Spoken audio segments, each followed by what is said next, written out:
এখনো বিছনা পর্যন্ত ছাড়িনি। আর আমার মেয়ে এখানে ঘুমাচ্ছে, পুরো মুড়ি দিয়ে ঘুমাচ্ছে, পুরো প্যাকিং হয়ে গেছে, তো ওকে আগলা করলাম না। তো চলো আজকে সারাদিনের আপডেট তোমরা পাবে, আর সকাল থেকে কি কি করব, কি কি আছে সবই তোমরা দেখতে পাবে। তো ব্লগটা কন্টিনিউ দেখতে থাকো।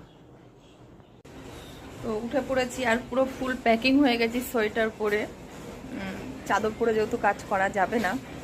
আর পুরো কুয়াশা, তোমাদেরকে একটু দেখাই, দেখো বেলা 8টা বাজে, এখনো রোদ ওঠার কোনো নাম গন্ধ নেই। হ্যাঁ,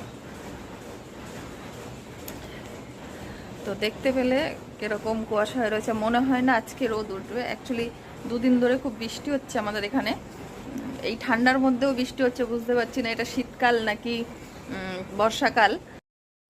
তো যাই হোক, ওখান থেকে বেরিয়ে এসে এখানে উঠোন ঝাড়তে